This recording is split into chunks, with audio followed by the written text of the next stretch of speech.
황홀한 빛으로 물들었던 가을도 떠나고 찬바람이 옷깃을 여미게 하는 철이 다가왔습니다. 그냥 보내기에는 너무도 아쉬운 가을을 붙잡는 여행. 만추가 선사하는 선물 같은 풍경에 함께 취해볼까요?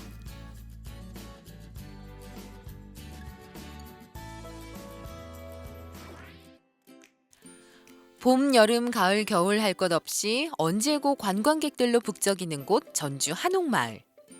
그 가운데서도 특히 가을이면 전주 한옥마을만의 늦가을 정취를 느끼려는 사람들의 발길이 이어지는 곳이 있습니다.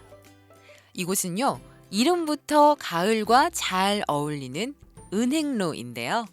바로 이 나무 때문에 붙여진 이름입니다. 조선 초에 월당 추담 선생님이라는 분이 관직을 그만두고 고향에 내려오셔서 자기 집안의 그 자제들을 교육시키기 위해서 은행나무를 심었는데요. 그 은행나무는 바로 그 청렴을 상징하고 관직에 나가는 학자의 그 소양을 간직하고 있어서 은행나무를 심었다고 합니다. 그래서 그 630년 정도가 됐는데 요즘 또 후계목이 자라고 있고요. 그 DNA 검사를 해보니까 이것은 분명히 이 뿌리에서 자랐다. 이게 판명이 돼가지고 지금 전주에서 보호수로 지정을 하고 있습니다.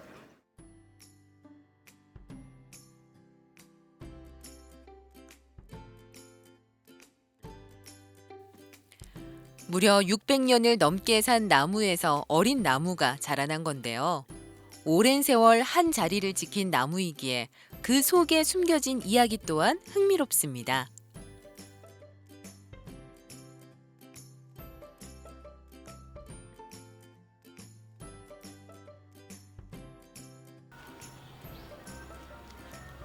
나무의 신비한 이야기를 뒤로 하고 또 길을 나섭니다.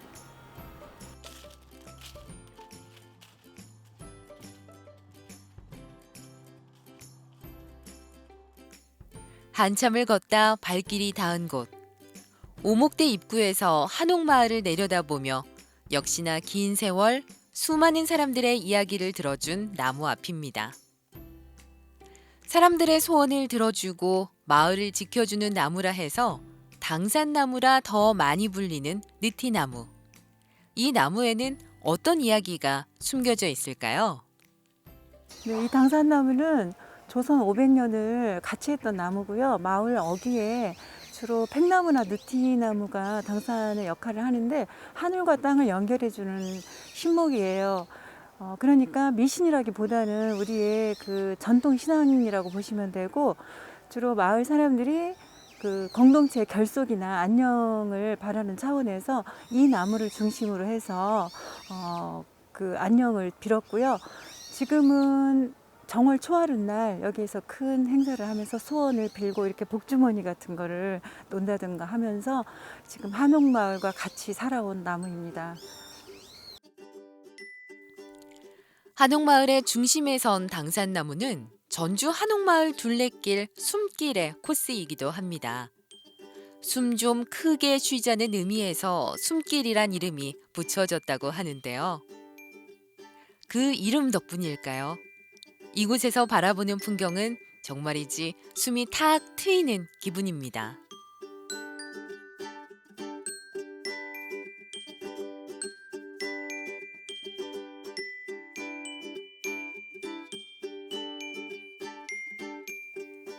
전주 한옥마을이 천년의 역사와 정신이 깃든 곳인 만큼 역사 유적 속 숨겨진 이야기도 만날 수 있는데요. 이곳은 바로 오목대입니다. 네, 고려 말 1380년도 우왕 때였는데요. 이성계가 영웅으로 떠오르니까 우왕이 가서 죽으라고 보낸 싸움이 지리산 운봉의 황산이었어요. 근데 왜구보다 그 10분의 1의 그 병력을 가지고 지략을 세워서 승리를 이끈 다음에 바로 개성으로 가지 않고 이곳을 일부러 들렀습니다. 그 이유는 여기가 바로 사대조 목조 이한사 때까지 살았던 그런 곳이었기 때문에 여기 와서 한나라 유방이 고향에 가서 불렀다는 대풍가를 부르면서 종친들과 같이 자기의 그 건국 의지를 밝혔던 그런 곳이고요. 그때가 46살이었는데 그로부터 12년 후에 조선은 건국이 되었고요. 바로 이 비문은 1900년도에 고종이 이곳이 태조가 머물렀던 곳이다. 태조 고황제 주필류지라는 글씨를 직접 쓰셔가지고 이렇게 비석이 남겨지게 된 겁니다.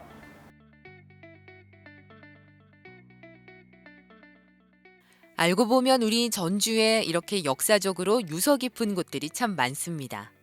바로 이곳 오목대와 그 맞은편을 지키고 있는 이목대도 그렇습니다. 흥미로운 역사 이야기에 한옥마을을 한눈에 내려다볼 수 있는 정겨운 풍경은 덤입니다. 10여 년 전 국제 슬로우시티로 지정된 전주 한옥마을. 모든 것이 빠르게 돌아가는 세상 속에서 느림이 주는 일상의 여유와 행복의 가치를 찾아보자는 의미가 담겨 있습니다.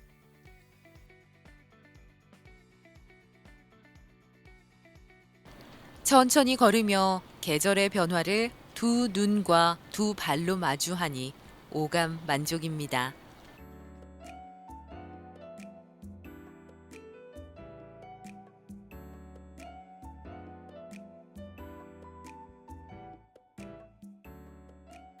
해마다 가을의 깊은 색을 즐기려는 사람들의 발길이 끊이질 않는 곳이죠.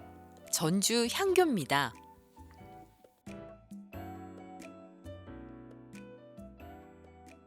조선시대 이곳은 공립중고등학교라고 보시면 돼요. 그래서 공자의 위패를 모시고 또 공자의 제자나 우리나라 그 유학자들의 위패를 모시기도 했지만은 또 강하게 또 그 공간이었기 때문에 나중에 학자들이 관직에 나갔을 때 은행나무가 벌레를 안 타고 암수가 딴몸이고 그러기 때문에 또 그 유교의 교리를 잘 펼치라는 뜻에서 은행나무가 향교에 많이 심어졌다고 보면 됩니다. 향교에 심어진 은행나무에는 유생들이 올곧은 선비가 되길 바라는 마음까지도 담겨 있습니다. 하지만 이곳에도 은행나무에 가려져 우리가 미처 몰랐던 수많은 이야기가 담겨져 있죠. 조선시대만 해도 이곳은 아무나 쉽게 출입할 수 없는 곳이었습니다. 평양지대는 전묘후학이라고 해서 그 공자의 그 위패를 모신 곳이 더 중요하기 때문에 앞에 놓았고요. 뒤에가 강학 공간입니다. 그리고 양쪽에는 동무, 서무가 있는데 여기는 바로 그 유학자들의 위패를 모신 그런 곳이고요. 뒤쪽은 이제 그 학생들이 유생들이 공부했던 그런 공간입니다. 은행나무와 함께 전통을 지켜온 전주 향교를 지나 졸졸졸 흐르는 물줄기에 귀가 즐거워지는 전주 천변을 걷습니다.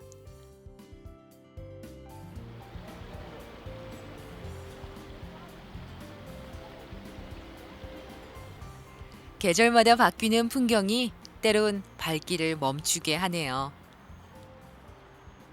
전주천은 임실 슬치에서 시작을 해서 만경강으로 가는 상류에 해당하는데요. 전주천의 또 다른 이름이 서천, 남천에 또 그 이름이 있습니다.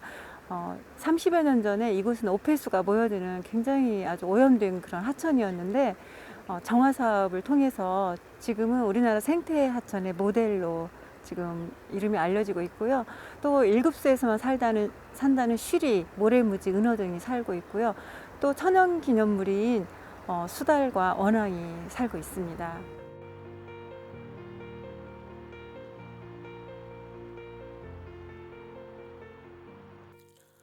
도심을 거닐며 역사와 생태 문화를 고루 만날 수 있다는 것, 전주만의 자랑입니다.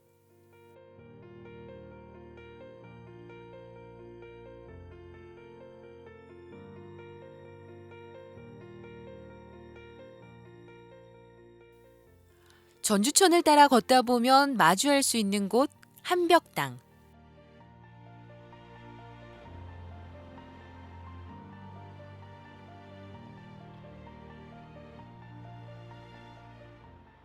승암산 기슭에 자리한 아담한 정자 한벽당은 과거 많은 시인과 묵객들이 다녀간 곳이기도 합니다.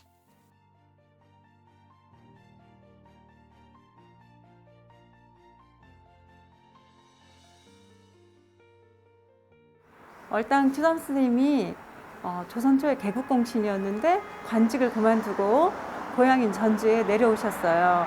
그래서 그때 만들어진 별장이라고 보시면 되는데 이곳은 많은 문인들이 교류하면서 시도 짓고 또 정을 나누었던 문화의 공간인데요. 원래 이름은 월당루였습니다. 그리고 한벽당 한벽루는 같은 그런 의미이고요. 또 한벽청현이라는 전주 팔경의 하나입니다. 여기 그 맑은 물이 바위에 부딪히면서 그 물보라를 일으키는데 그 모습이 너무 아름다워서 일단 그 전주 팔경의 하나라고 보시면 되겠습니다. 절벽을 품고 있는 한벽당과 요월대의 아름다운 풍경, 그리고 그 주변을 돌아 흐르는 전주천, 가히 전주 팔경에 꼽힐 만한 비경입니다.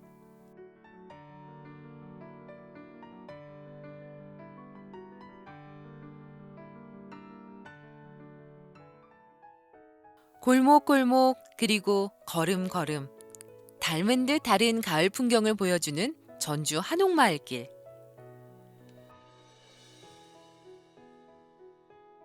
오랜 세월을 품고 있는 다양한 나무와 숨겨진 역사 이야기, 그리고 한숨 쉬어갈 수 있는 편안한 풍광까지 늦가을이 선사하는 첫 번째 선물입니다.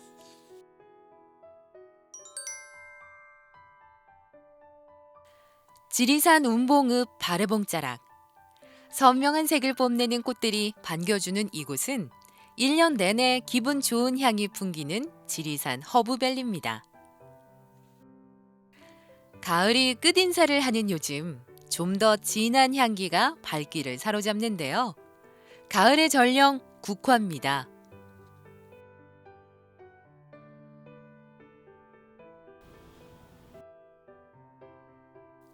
그윽한 국화 향기에 벌써부터 취하는 것 같은데요. 그럼 그 향기를 따라 본격적인 여행을 시작해 볼까요? 지리산 허브밸리는 지리산에 산재하는 다양한 자생식물과 허브를 산업적으로 육성하고자 시작되었던 곳입니다. 우리 허브밸리에는 뒤에 보시다시피 복합 토피아강과 자생식물공원, 그리고 앞쪽에서는 허브 체험장과 가공 유통단지로 구성되어 있는데요. 이쪽을 방문하시면 허브를 비롯한 자연스러운 정원과 수목을 즐기실 수 있을 것 같습니다. 중세 유럽 귀족들의 전유물이었던 허브. 일찍이 허브가 가진 효능과 효과를 알았던 귀족들은 허브를 뺏기지 않기 위해 감춰놓을 정도로 귀한 대접을 했다고 합니다. 요즘은 우리 일상에서 다양한 종류의 허브들을 접할 수 있게 됐는데요. 허브는 우리가 알고 있던 것보다 훨씬 더 우리와 가까이 있다고 하네요. 허브는 인간에게 이로움을 주는 풀을 총칭하는 말입니다. 그런데 우리가 알고 있는 허브는 서양에서 들어온 향기가 좋은 서양식물이다 이렇게 알고 있죠. 그런데 사실은 우리 약초도 허브의 범주에 속한다고 말할 수 있습니다. 우리 일상생활 중에서 서양에서 들어온 허브를 흔히 접할 수 있는 것들은 라벤더, 로즈마리 이런 것들을 접할 수가 있고요. 그 외에 이제 차로 이렇게 즐겨 마시는 민트라든지 또 벌레를 쫓아준다고 그래서 구문초라고 이렇게 많이 집에서 키우시는데요. 그것은 로즈 제라늄이라는 서양식물 중에 한 가지입니다.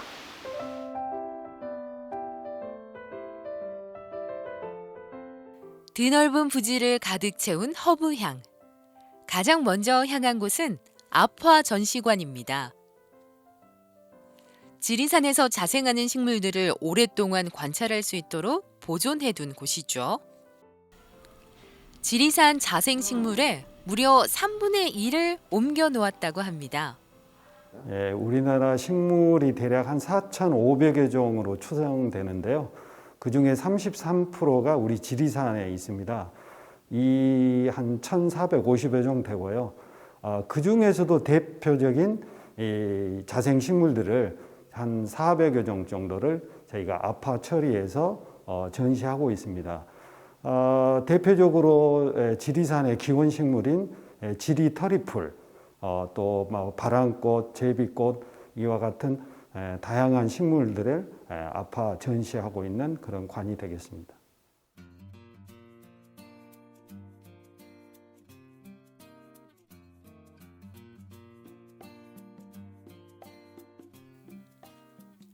허브에 대한 정보도 한가득. 남원 허브밸리에는 지금 잘 익은 가을 햇살을 머금은 허브가 기분 좋은 향긋함을 풍기고 있습니다. 이번에는 식물원으로 발걸음을 옮겨봅니다. 이곳 식물원에서 많은 허브들을 만날 수가 있지만은 대표적으로 만날 수 있는 허브는 라벤더, 로즈마리는 물론이고 유칼립투스, 티트리, 제라늄 중에 향기가 나는 레몬 제라늄, 로즈 제라늄 등을 만나실 수가 있습니다. 이것은 잉글리시 라벤더인데요. 불면증에 효과가 있고 진정 효과, 그 다음에 화장품 원료로 가장 많이 사용되는 허브죠. 지리산에서 자생하는 1,300여 종의 허브를 보존하고 발전시키기 위해 만들어진 곳인 만큼 일상에서 쉽게 만나기 힘든 허브들도 한가득입니다. 바람이 제법 옷깃을 여미게 하는 요즘, 굳이 야외를 돌아다니지 않더라도요. 식물원 내에서 충분히 허브의 매력에 빠져볼 수 있습니다. 잘 가꿔진 숲을 그대로 옮겨놓은 것 같죠? 이곳은 아직은 어린 아기 허브들이 자라고 있는 공간입니다. 아직 크기는 작지만 입구부터 솔솔 풍겨오는 허브향, 그 자체로 힐링인데요.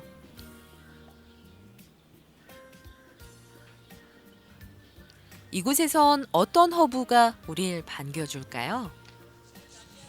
예, 이것은 여러분들이 잘 아시는 로즈마리라는 허브인데요. 집중력을 높여준다고 알려져 있죠. 그래서 되게 가정에서 공부방에 많이 넣고 키웁니다. 그런데 햇빛이 잘 들고 이 물 관리를 잘 해줘야 되거든요. 그래서 한 번씩 베란다 같은 데 내놓고 양집하는 곳에 내놓고 물을 줘가면서 관리하시면 됩니다.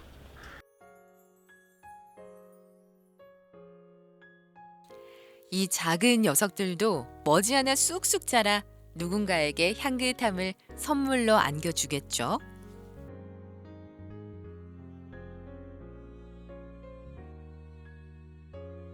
나무와 꽃, 그리고 허브 향이 어우러지는 자연 속에서 특별한 휴식을 할 수 있는 곳. 사계절 언제 찾아와도 그만의 각기 다른 매력이 펼쳐지는 곳입니다. 허브밸리 봄에는 철쭉이 유명합니다. 전국에 1, 2위를 자랑하는 군락지를 함께하고 있고요. 여름에는 저희가 최근에 조성하고 있는 라벤더 경관이 보랏빛 물결을 일으킵니다. 가을에는 국화와 함께하는 갈대정치, 이게 아주 자연주의적 맛을 느끼게 해주고요. 겨울에는 눈꽃, 그리고 눈썰매장과 함께하는 축제, 이것이 허브밸리의 매력이 될 것 같습니다. 몸에도 이롭고 그 어떤 꽃보다 아름다운 향기를 지닌 허브. 떠나는 가을이 아쉬우신가요? 머리까지 맑게 해주는 허브 향기가 그득한 곳으로의 여행은 어떠세요? 우리의 일상도 지금보다 좀 더 향기로워지지 않을까요?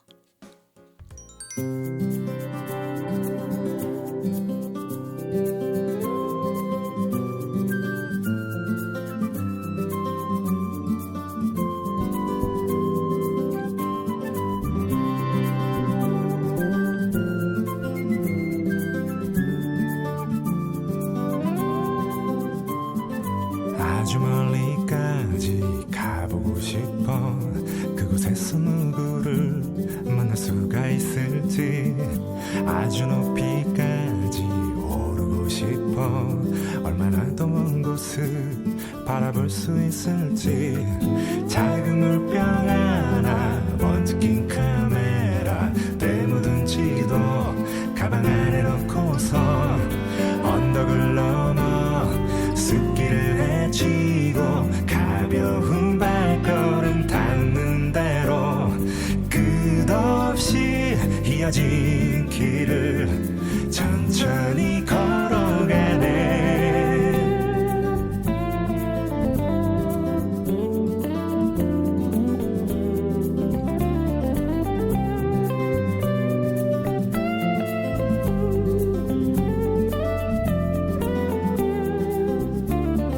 멍하니 앉아서 쉬기도 하고 가끔 길을 잃어도 서두르지 않는